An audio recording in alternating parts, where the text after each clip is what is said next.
నమస్కారం. నా పేరు డాక్టర్ కె ఉషా కుమారి.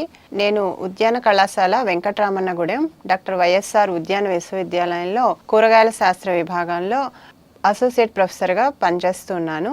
ఈరోజు నేను చెప్పబోయే అంశం బంగాళాదుంప సాగు మెళకువలు. భారతదేశంతో పాటు ప్రపంచంలోనే అత్యధికంగా పండించబడే పంటల్లో బంగాళాదుంప అత్యంత ముఖ్యమైనది. భారతదేశంలో దాదాపు 2.3 మిలియన్ హెక్టార్లు విస్తీర్ణంలో దాదాపు 60 మిలియన్ మెట్రిక్ టన్నుల ఉత్పాదకతతో భారతదేశం ప్రపంచంలోనే చైనా తర్వాత 2వ స్థానంలో ఉంది. ముఖ్యంగా మనం బంగాళాదుంప సాగుకు సంబంధించిన వివరాల్లోకి వెళితే వాతావరణ పరిస్థితులు, నేల స్వభావము మరియు అనువైన రకాలు మొదలైన విషయాల గురించి తెలుసుకుందాం. బంగాళాదుంప శీతాకాలం పంట అని చెప్పుకోవచ్చు. అనగా రబీ కాలంలో ఈ పంట దేశంలో పండుతుంది. ముఖ్యంగా దక్షిణ భారతదేశంలో అయితే శీతాకాలంలో ఎక్కువగా ఈ పంటను వేస్తారు. ఉత్తర భారతదేశం మరియు చల్లగా ఉండే కొండ ప్రాంతాల్లో 2 నుంచి 3 పంటల వరకు తీసుకోవచ్చు. ఎందుకంటే అక్కడ రాత్రి పూట ఉష్ణోగ్రతలు అనేవి తక్కువగా ఉంటాయి. ముఖ్యంగా వాతావరణ పరిస్థితుల విషయానికి వచ్చినట్లయితే ఈ పంట సాగుకి 14 నుంచి 25 డిగ్రీల సెల్సియస్ ఉష్ణోగ్రత ఈ పంటకి అనుకూలం. ముఖ్యంగా రాత్రి వేళల్లో ఉష్ణోగ్రతలు 15 నుంచి 18 డిగ్రీల సెంటీగ్రేడ్ మధ్యలో ఉన్నట్లయితే ఇది ఈ పంటకి అనుకూలం. వర్షపాతం 300 నుంచి 500 మిల్లీమీటర్లు వరకు ఉండాలి. తర్వాత విత్తనాలు నాటుకునే టైంలో 15 నుంచి 25 డిగ్రీల ఉష్ణోగ్రతలు. అదేవిధంగా దుంప ఊరటానికి అంటే బంగాళాదుంప తయారయ్యే సమయంలో రాత్రిపూట ఉష్ణోగ్రతలు 18 నుంచి 20 డిగ్రీ సెంటీగ్రేడ్లు, ఉదయపు ఉష్ణోగ్రతలు 25 నుంచి 30 డిగ్రీ సెంటీగ్రేడు దాదాపు 40 రోజుల పాటు ఉన్నట్లయితే దుంప బాగా ఊరుతుంది. దుంప కోత సమయంలో ఉష్ణోగ్రతలు 14 నుంచి 20 డిగ్రీల సెల్సియస్ వరకు ఉండాలి. ఈ రకమైన వాతావరణ పరిస్థితులు ఉన్న అన్ని ప్రాంతాల్లో కూడా బంగాళాదుంప సాగు అనేది చాలా అత్యంత అనుకూలం. మన దేశంలో ముఖ్యంగా పశ్చిమ బెంగాల్, బీహార్, ఉత్తరప్రదేశ్, గుజరాత్, మధ్యప్రదేశ్, పంజాబ్, హర్యానా మొదలైన రాష్ట్రాల్లో బంగాళాదుంప సాగుని దాదాపు 2-3 పంటల వరకు తీసుకుంటారు. అదే దక్షిణాది రాష్ట్రాలైన మనలాంటి ఆంధ్రప్రదేశ్, తెలంగాణలో మనం శీతాకాలం పంటగా దీన్ని సాగు చేసుకోవచ్చు. చెప్పుకోదగ్గ విస్తీర్ణంలో కర్ణాటక, తమిళనాడు రాష్ట్రాల్లో కూడా ఈ పంట సాగు అవుతోంది. ఇక ఈ పంటకి అనుకూలమైన నేలల విషయానికి వస్తే నీటిపారుదల ఉండి మురుగునీటి సదుపాయం అంటే మురుగునీరు పోయే సదుపాయం గల తేలికపాటి నేలలు, ఎర్రగరప నేలలు అనేవి అనుకూలం. నేల ఉదజన సూచిక 5.2 నుంచి 7 మధ్య ఉన్నట్లయితే ఈ పంటకి అనుకూలంగా ఉంటుంది. ఇక విత్తే సమయం విషయానికి వచ్చినట్లయితే బంగాళాదుంప రకాలను బట్టి స్వల్పకాలిక రకాలైనట్లయితే ముందుగా వాటిని సెప్టెంబర్ 25వ తారీఖు నుంచి అక్టోబర్ 10వ తారీఖు లోపల వాటిని విత్తుకోవాల్సి ఉంటుంది. ఆలస్యంగా విత్తుకోవడానికి అయితే అక్టోబర్ 3వ వారం నుంచి నవంబర్ 1వ వారం వరకు విత్తుకోవచ్చు. కొండ ప్రాంతాల్లో అయితే ఆలస్యంగా అంటే జనవరి 1వ పక్షం వరకు కూడా విత్తుకోవడానికి అనుకూలం. మన రాష్ట్రంలో అయితే శీతాకాలంలో నాటుకోవడానికి అక్టోబర్ 2వ వారం నుంచి నవంబర్ 1వ వారం అనేది అనుకూలమైనది. ఎందుకంటే ఈ సమయంలో ఉష్ణోగ్రతలు తక్కువగా ఉండి మొలక శాతం అనేది అధికంగా ఉంటుంది. అదేవిధంగా బెడద కూడా తక్కువగా ఉంటుంది. మనము ఈ దుంప ఎలా ప్రవర్ధనం చెందుతుంటే ముఖ్యంగా బంగాళాదుంపని 3 రకాలుగా ప్రవర్ధనం చేస్తాం. దుంప ద్వారా అంటే బంగాళాదుంపని విత్తనంగా వాడతాం. ఇంకొకటి దుంప ముక్కలుగా చేసి కూడా మనం వాడచ్చు.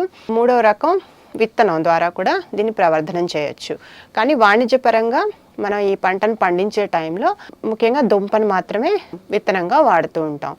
ఈ దుంపకి ముందు మన నేలను తయారు చేసుకోవాలి. మన నేలని 3 నుంచి 4 సార్లు దున్ని ఆఖరి దుక్కిలో 10 నుంచి 12 టన్నుల ఎకరాకి పశువులేరు అనేది వేసుకుని కలిగి దున్నుకోవాలి. తర్వాత 50 సెంటీమీటర్ల ఎడము ఉండే కాలువలు వేసి బోదెలు చేసుకోవాల్సి ఉంటుంది. తర్వాత విత్తన దుంపలు నాటుకునేటప్పుడు దుంపకి 20 సెంటీమీటర్ల ఎడం అనేది ఉండాలి. దుంపల్ని సాధారణంగా మనం మనుషులు అంటే మాన్యువల్గా నాటుకోవచ్చు. బంగాళాదుంప విత్తన దుంపల్ని వాడేటప్పుడు ముఖ్యంగా మనం గుర్తుంచుకోవాల్సింది నిద్రావస్థ. దుంపల్ని కోసిన వెంటనే మళ్ళీ వాటిని విత్తన దుంపలుగా వాడడానికి అవి నిద్రావస్థలో ఉంటాయి. సాధారణంగా విత్తన దుంపల్ని శీతల గిడ్డంగుల్లో 2 నుంచి 4 డిగ్రీల సెంటీగ్రేడ్ ఉష్ణోగ్రత మధ్య నిల్వ చేస్తారు. దాదాపు బంగాళాదుంపకి 2 నుంచి 2.5 నెలల సమయం వరకు నిద్రావస్థ అనేది ఉంటుంది. ఆ నిద్రావస్థని తొందరగా తొలగించాలి అంటే మనం వాటికి కొన్ని రకాలైన ట్రీట్మెంట్లు అనేవి ఇవ్వాల్సి ఉంటుంది. అందులో ముఖ్యంగా నిద్రావస్థను తొలగించి తొందరగా మొలకెత్తించడానికి మనం 100 గ్రాముల థయోయూరియా, 10 మిల్లీగ్రాముల జిబ్బరెలిక్ ఆమ్లాన్ని 10 లీటర్ల నీటిలో కలుపుకొని ఈ ద్రావణంలో విత్తన దుంపల్ని ముంచి 10 నుంచి 15 నిమిషాల పాటు ముంచి వాటిని నీడలో ఆరనించినట్లయితే వాటి యొక్క నిద్రావస్థను అనేది తొలగించవచ్చు. మనం విత్తన దుంపల్ని నిల్వ చేసిన గిడ్డంగుల నుంచి ఇందాక చెప్పినట్టు 2 నుంచి 4 డిగ్రీల సెంటీగ్రేడ్ ఉష్ణోగ్రతల వద్ద నిల్వ ఉంచిన దుంపల్ని మనం నాటుకునే 10 నుంచి 12 రోజుల ముందు వాటిని 10 నుంచి 12 డిగ్రీల ఉష్ణోగ్రతలకి తీసుకొని రావాలి. ఆ తర్వాత వాటిని బయటికి తీసుకువచ్చి నీడలో ఆరవేయాలి. వాటి యొక్క మందం అనేది 30 సెంటీమీటర్లు కంటే మించకూడదు. ఈ విధంగా మనం ఒక 10 నుంచి 15 రోజులు వాటిని నీడలో ఆరబెట్టిన తర్వాత వాటి నిద్రావస్థ తొలగించడానికి థయోయూరియా, జిబ్బరెలిక్ ఆమ్లం యొక్క ద్రావణంలో వాటిని ముంచి తీసినట్లయితే తర్వాత వాటిని నీడలో ఆరబెట్టినట్లయితే వాటి యొక్క నిద్రావస్థ తొలగి అవి మొలకలు అనేవి కనబడతాయి. మనం ఎంచుకునే విత్తన దుంపలు అనేవి ఎటువంటి కుళ్ళు తెగుళ్ళు కానీ, వాటికి ఎటువంటి దెబ్బలు కానీ, ఎటువంటి పురుగు యొక్క తీవ్రత కానీ అలాంటివి లేకుండా ఆరోగ్యవంతంగా ఉండే దుంపలు అనేవి ఎంపిక చేసుకోవాల్సి ఉంటుంది. మొలకెత్తుతూ ఉన్న దుంపలు మనకి నిద్రావస్థ లేని దుంపల కింద, మొలక కనపడని దుంపలు నిద్రావస్థలో ఉన్న దుంపలుగా మనం గమనించుకోవచ్చు. అటువంటి దుంపలను మాత్రమే మనం విత్తనాల కింద తీసుకోవాలి.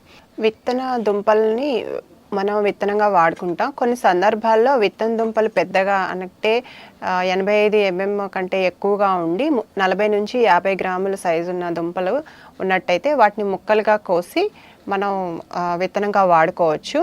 ఈ ముక్కలుగా కోసేటప్పుడు ప్రతి ముక్కలో 2 నుంచి 3 ఆరోగ్యకరమైన కన్నులు ఉండేలాగా చూసుకోవాలి. మనం ముక్కలు విత్తనంగా వాడేటప్పుడు విత్తన శుద్ధి అనేది తప్పనిసరిగా చేయాలి. విత్తన శుద్ధి కోసం 0.5% మ్యాంకోజెబ్ శిలీంద్రనాశనాన్ని 5 గ్రాములు లీటర్ నీటికి కలిపి మనము విత్తన శుద్ధి చేసుకోవాలి. ఈ మ్యాంకోజెబ్ ద్రావణంలో ఈ విత్తన దుంప ముక్కల్ని దాదాపు 10 నిమిషాల పాటు నానబెట్టుకొని తర్వాత నీడలో ఆరబెట్టుకోవాలి. తర్వాత విత్తన శుద్ధిలో ముఖ్యంగా దుంపకుళ్ళు నివారణకి 6% మెర్క్యూరీ ద్రావణం, 0.25 నుంచి 5%, 0.5% అనగా 2.5 గ్రాముల నుంచి 5 గ్రాముల మందు 1 లీటర్ నీటికి కలిపి 2 నుంచి 3 నిమిషాల పాటు మనం విత్తన శుద్ధి చేసుకున్నట్లయితే దుంపకుళ్ళు, బ్లాక్ స్కర్ఫ్ అనే విత్తనం ద్వారా వ్యాపించే వ్యాధుల నుంచి మనం నివారించవచ్చు. బంగాళదుంప విత్తన దుంపలను కానీ మొక్కలను కానీ నాటేటప్పుడు మనం మెషిన్స్ కూడా వాడుకోవచ్చు. ముఖ్యంగా రైతు సోదరులు ఎక్కువగా పొటాటో ప్లాంటర్ని నాటుకునేటప్పుడు అంటే ఎక్కడైతే కూలి ఖర్చులు ఎక్కువగా ఉంటాయో ఆయా ప్రాంతాల్లో ఈ మెషిన్స్ వాడి వారు విత్తన దుంపలను అనేది నాటుకుంటూ ఉంటారు. ఇలా 50 సెంటీమీటర్ల ఎడంలో బోదెలు చేసుకుని దుంపల్ని 20 సెంటీమీటర్ల ఎడంలో నాటుకోవాలి. విత్తన మోతాదు విషయానికి వచ్చేటట్టయితే మొత్తం విత్తన దుంపలు చిన్న సైజు ఉండి 25 నుంచి 30 గ్రాముల బరువు ఉన్న విత్తన దుంపలు అయితే ఎకరాకి 8 నుంచి 10 క్వింటాల వరకు, మధ్యస్థ దుంపలు అంటే 30 నుంచి 40 గ్రాముల బరువు ఉన్నవి 10 నుంచి 12 క్వింటాళ్ళు, అదే పెద్దవైతే అంటే 40 నుంచి 50 గ్రాములు ఉన్నవి 12 నుంచి 18 క్వింటాళ్ళు ఉన్న దుంపల్ని ఎంపిక చేసుకోవాలి. దుంపలు నాటిన తర్వాత అవి త్వరగా మొలకెత్తడం కోసం మనం వరి గడ్డి లేకపోతే ఏదైనా ఆర్గానిక్ మల్చ్ అనేది ఆచ్ఛాదనగా వేసినట్లయితే అవి తొందరగా మొలకెత్తుతాయి. ఒక్కొక్క దుంప నుంచి కూడా 3-4 మొక్కలు వచ్చే అవకాశం ఉంటుంది. అంటే ప్రతి ఆరోగ్యవంతమైన కొమ్మ నుంచి కూడా మనకి మొలకలు అనేవి వస్తాయి. మల్చ్ వేయటం ద్వారా దుంపలు మొలకెత్తడం అనేది తొందరగా జరుగుతూ ఉంది. అదేవిధంగా కలుపు అనేది కూడా తగ్గుతుంది మరియు నీరు అనేది తొందరగా ఆవిరైపోకుండా ఉంటుంది. మనం నీటి యాజమాన్యంకి వస్తే నాటిన వెంటనే 5 నుంచి 6 రోజుల వ్యవధిలో నీరు పెడుతూ ఉండాలి. తర్వాత దుంప ఊరే సమయంలో 7 నుంచి 10 రోజుల వ్యవధిలో మనం నీరు అనేది పారిస్తూ ఉండాలి. ఇకపోతే ఎరువుల యాజమాన్యం అంతర్కృషి విషయానికి వస్తే ఎకరాకి ఆఖరి దిక్కులో 10 నుంచి 12 టన్నుల పశువుల ఎరువు, యూరియా 100 కేజీలు, సింగిల్ సూపర్ ఫాస్ఫేట్ 150 కేజీలు, మ్యూరేట్ ఆఫ్ పొటాష్ 60 కేజీలు ఎకరాకు అనేది అవసరం పడతాయి. ఇందులో యూరియా మొదటి 40 కేజీలు నాటుకునే ఆఖరి దుక్కులోను, తర్వాత 40 కేజీలు 30 రోజుల తర్వాత 20 కేజీలు మనం 45 రోజుల తర్వాత వేసుకోవాల్సి ఉంటుంది. సింగిల్ సూపర్ ఫాస్ఫేట్ ఒకటేసారి 150 కేజీలు కూడా మనం ఆఖరి దుక్కులో వేసుకోవాలి. మ్యూరేట్ ఆఫ్ పొటాష్ మొదటి దశగా 30 కేజీలు, రెండవ దశగా 30 కేజీలని మనం 45 రోజుల తర్వాత నత్రజనితో పాటు వేసుకోవాల్సి ఉంటుంది. ఈ రకంగా ఎరువుల యాజమాన్యం అనేది చేసుకోవాలి. తర్వాత అంతర్కృషి విషయానికి వస్తే దుంపలు సూర్యరశ్మికి ఎక్స్పోజ్ అయినట్లయితే ఈ దుంపలు అనేవి ఆకుపచ్చ వర్ణంలో మారిపోతాయి. అందువల్ల ఎప్పటికప్పుడు దుంపలు అనేవి బయటికి కనబడకుండా మట్టిని పైకి ఎగదోస్తూ ఉండాలి. తర్వాత కలుపు లేకుండా చూసుకోవాలి. ఎరువులు వేసేటప్పుడే ఈ మట్టి ఎగదోయటం అనేది కూడా చేసుకున్నట్లయితే దుంప అనేది బాగా ఊరుతుంది.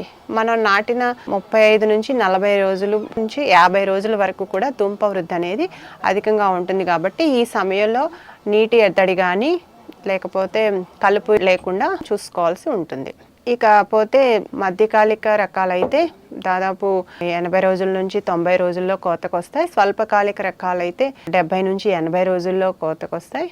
తర్వాత లేటుగా నాటుకున్న రకాలైతే 100 నుంచి 110 రోజుల్లో కోతకు వస్తాయి. వీటిని మనము మాన్యువల్గా కానీ లేకపోతే కోత యంత్రాలని ఉపయోగించి కూడా చేసుకోవచ్చు. ఈ కోత యంత్రాల విషయానికి వస్తే మనము ఈ మామూలుగా బంగాళాదుంప తయారైంది అని చెప్పేసి మనకి తెలియడం కోసం మనం చూసినట్లయితే మొక్క యొక్క పైభాగం ఆకులు అన్నీ పసుపు వర్ణంలో మారిపోయి మొక్క వడలిపోయి కిందకి పడిపోతూ ఉంటుంది. ఆ సమయంలో మనం నీటిపారుదల అనేది ఆపివేయాల్సి ఉంటుంది. ఆ తర్వాత 10 నుంచి 12 రోజులకి దుంపలు అనేవి తయారవుతాయి. మనం దుంపలు తీసుకునే ముందు పల్చగా తడులు అనేవి ఇవ్వాలి. ఆ మర్నాడు వాటిని మాన్యువల్గా కానీ లేకపోతే కోత యంత్రాల ద్వారా కానీ ఆ దుంపలను అనేది చేసుకోవచ్చు. మనం దిగుబడి విషయానికి వస్తే రకాలను బట్టి దిగుబడి అనేది మారుతూ ఉంటుంది. మనకి ఎకరాకి 8 నుంచి 12 టన్నుల వరకు దిగుబడి వచ్చే అవకాశం ఉంటుంది. ఈ రకంగా మనం బంగాళదుంప సాగులో తగిన మెళకువలు పాటించి వాటిని మనం తగిన విధంగా విత్తన శుద్ధి, నిద్రావస్థను తొలగించడానికి అవసరమైన ట్రీట్మెంట్లు ఇస్తూ ఈ విధంగా మనం ఈ మెళకువలను పాటిస్తూ ఎరువుల యాజమాన్యాన్ని పాటించినట్లయితే మనం బంగాళాదుంప సాగులో మంచి వృద్ధిని అనేది పొందవచ్చు. నాకు ఈ అవకాశం ఇచ్చిన పాడి పంటలు ఛానల్ వారికి నా కృతజ్ఞతలు తెలియజేస్తున్నాను.